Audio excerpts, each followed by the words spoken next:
बहुत सीमित हैं। चीन इसका सबसे बड़ा उदाहरण है, क्योंकि चीन इस तरह के नए प्रयोग बहुत तेजी से कर रहा है।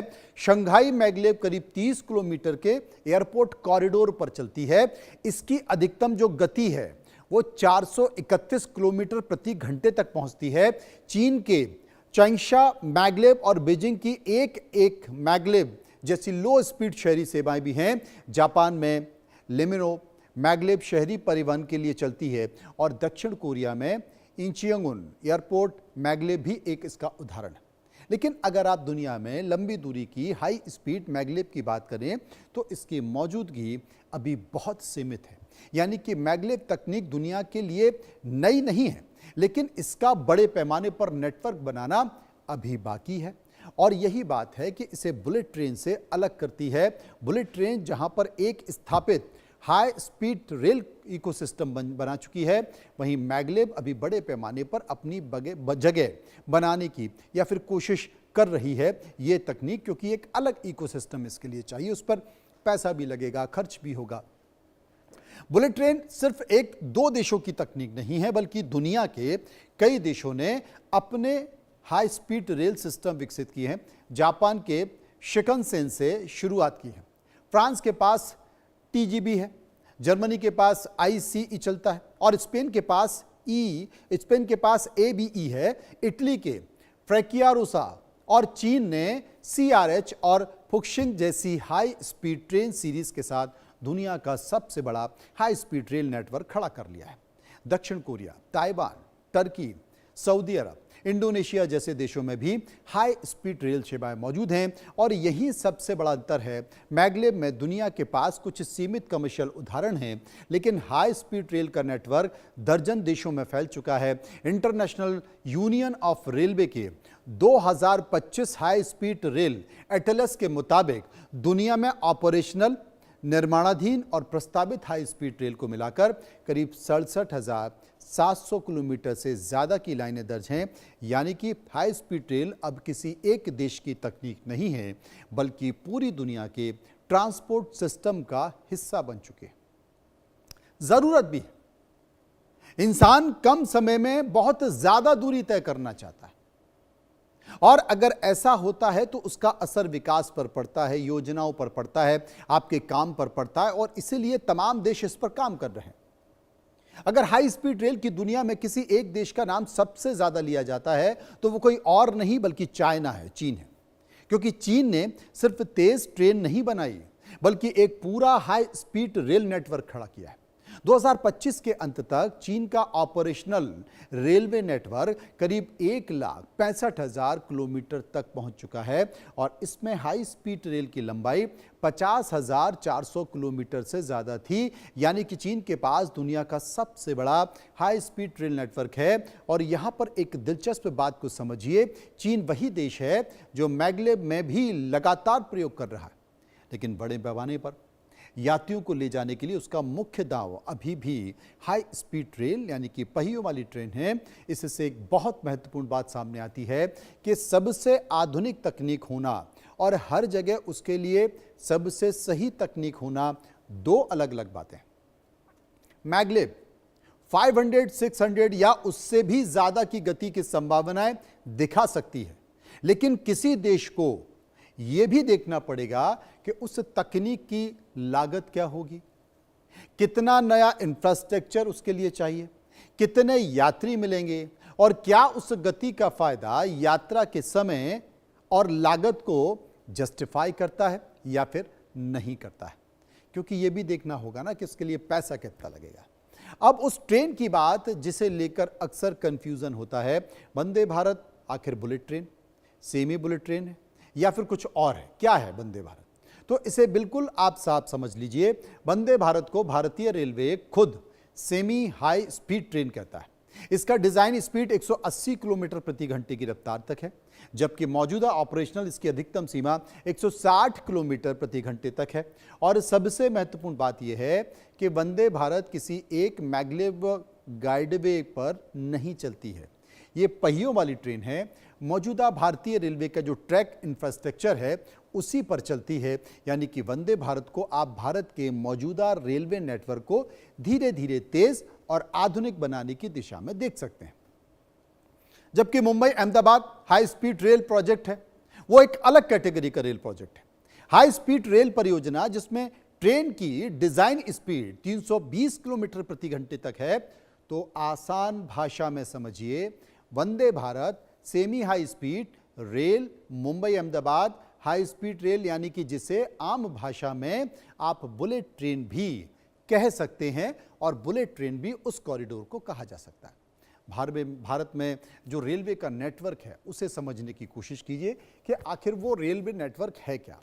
क्योंकि भारत के लिए किसी भी नई ट्रेन तकनीक का फैसला सिर्फ स्पीड देखकर नहीं लिया जा सकता। भारतीय रेलवे दुनिया के सबसे बड़े रेल नेटवर्क में से एक है।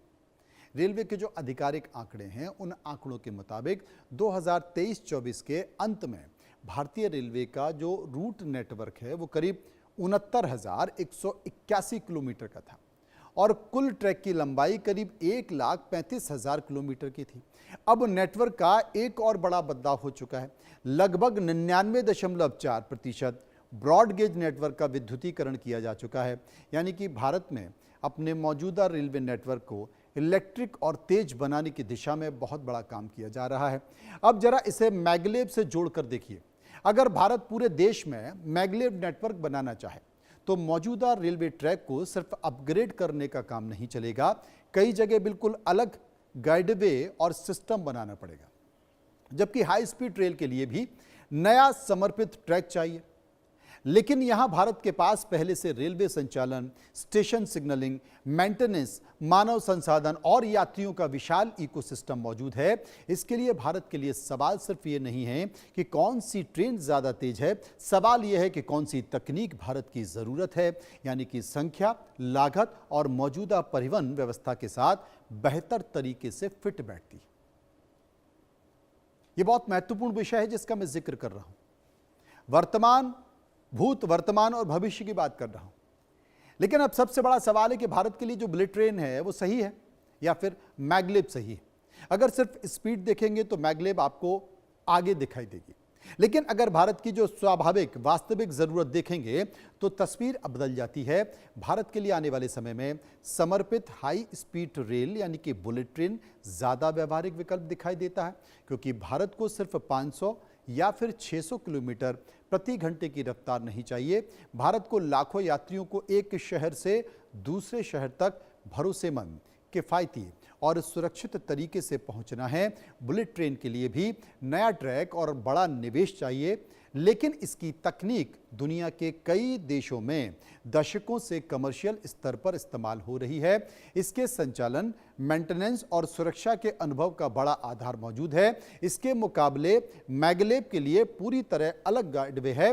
चुंबकीय लेविटेशन सिस्टम, विशेष नियंत्रण प्रणाली और नया इंफ्रास्ट्रक्चर चाहिए, और भारत के मौजूदा विशाल रेलवे नेटवर्क के लिए इसका सीधा एकीकरण आसान नहीं होगा। इसलिए आज की तारीख में भारत के लिए बुलेट ट्रेन ज़्यादा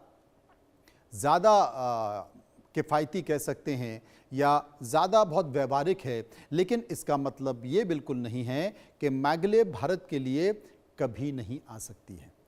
अगर भविष्य में मुंबई दिल्ली या फिर दिल्ली वाराणसी या किसी बेहद व्यस्त और हाई स्पीड कॉरिडोर पर ऐसी ज़रूरत पैदा होती है तो 500 किलोमीटर प्रति घंटे के आसपास की गति आर्थिक रूप से फायदेमंद साबित हो सकती है। मैगलेब पर भी विचार किया जा सकता है। यानी कि आज के भारत के लिए बुलेट ट्रेन, भविष्य के भारत के लिए मैगलेब की एक संभावना है। ये संभावना तब और महत्वपूर्ण हो जाती है जब एक बड़े शहर को दूसरे बड़े शहर से जोड़ा जाए और वहाँ की परिस्थितियों को समझा जाए। ये तब भी महत्वपूर्ण हो जाता है जब शहरों में बहुत ज़्यादा ट्रैफिक की समस्या हो गई है। उदाहरण के तौर पर अगर आप मुंबई, बेंगलुरु, हैदराबाद और दिल्ली को ही देखें, यहाँ पर ट्रैफिक में घंटों लोग फंसते हैं। तो इस तकनीक का इस्तेमाल हो सकता है और ये तकनीक चूँकि हवा के लिए बहुत महत्वपूर्ण है, हवा में चलती है, तो आगे आने वाले समय में मुझे लगता है कि शहरों में इसके बारे में गंभीरता से विचार किया जाएगा। इसलिए भी विचार किया जाएगा क्योंकि इससे ट्रैफिक की जो समस्या है वो खत्म हो सकती है। तो इस पूरी कहानी को एक लाइन में आप समझिए कि ट्रेन की दुनिया में सबसे तेज होना सबसे महत्वपूर्ण नहीं है। महत्वपूर्ण तो है लेकिन उतना भी महत्वपूर्ण नहीं है। सबसे महत्वपूर्ण है कि ट्रेन कितने लोगों को कितनी दूरी तक, कितने समय में, कितनी लागत पर, कितनी सुरक्षा के साथ आपको अपने स्थान तक, गंतव्य स्थान तक पहुंचाती है।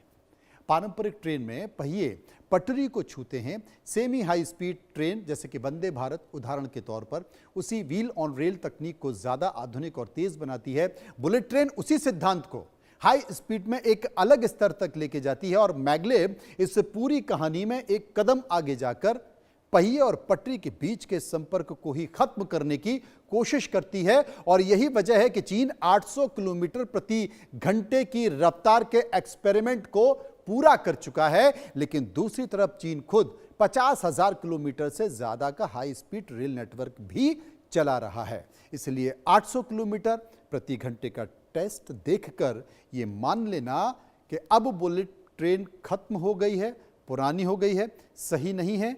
असल सवाल यह है कि भविष्य की ट्रेन कैसी होनी चाहिए।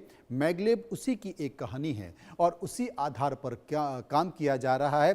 तो भविष्य की ट्रेन कैसी होगी मैंने आपको बताया और वो 800 किलोमीटर प्रति घंटे की रफ्तार आपको दे सकती है और चीन में इसका सफल प्रयोग भी हो चुका है।